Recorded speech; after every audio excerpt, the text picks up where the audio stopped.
Dhi nyime, Gavana ma Trans Nzoia George Natembeya koro gikone to owe kod rambun mar siling 500,000 bang' donjne kod ketho mar mibadhi e yor chiwo rak kod yudo mwandu mag piny owacho ataro mar chik ketho ma ne okwedo.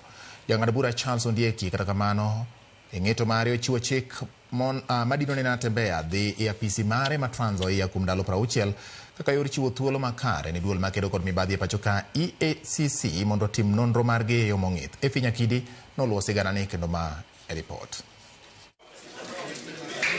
Enyim jang'ad bura Charles Ondieki ne en ywaruok makagi kacha e kind apis jamin wach kod okinde mochung'ne Natembeya e bura. Natembeya nodonjne kod ketho mar mibadhi e yor chiwo rak kod yudo mwandu piny owacho ataro mar chik ketho ma bende Natembeya okwedo. Kaluwore gi apis jamin wach, Natembeya noyudo chudo maromo $1.1 miteno gi orak moro kowuok kuom miyo moyang nyinge kaka Masi Chelangat ma bende en director mar kembe moko ariyo.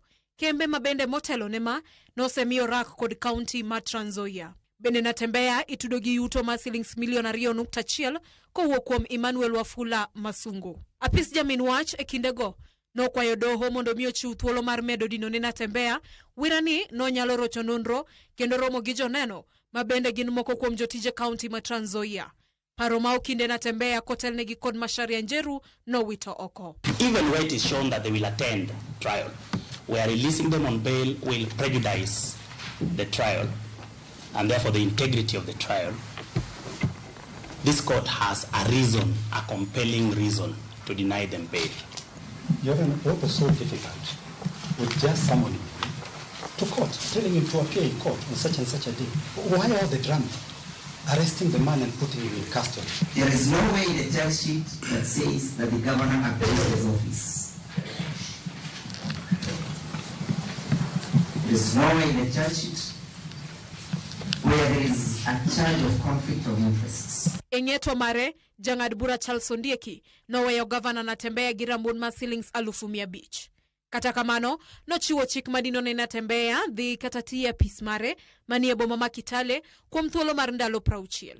Bende okoyiene Natembeya dhi limbe oko mar piny Kenya ka doho okopuodho. 3 questions for dissemination have commended themselves as follows. That the first accused undertakes not to interfere with witnesses and or evidence. Roman 2.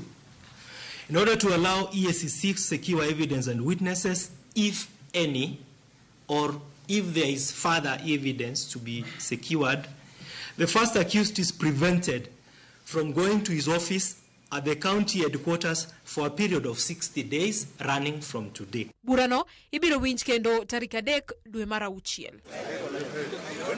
Bedo ni gavana ma Trans Nzoia George Natembeya owethuolo, doho ochiwo moko kuom chike mowinjore olu e kindego, ka kamano ibiro make madin ne kendo. Efinya Kidi, Ramogi TV, Milimani Low Codes, Nairobi.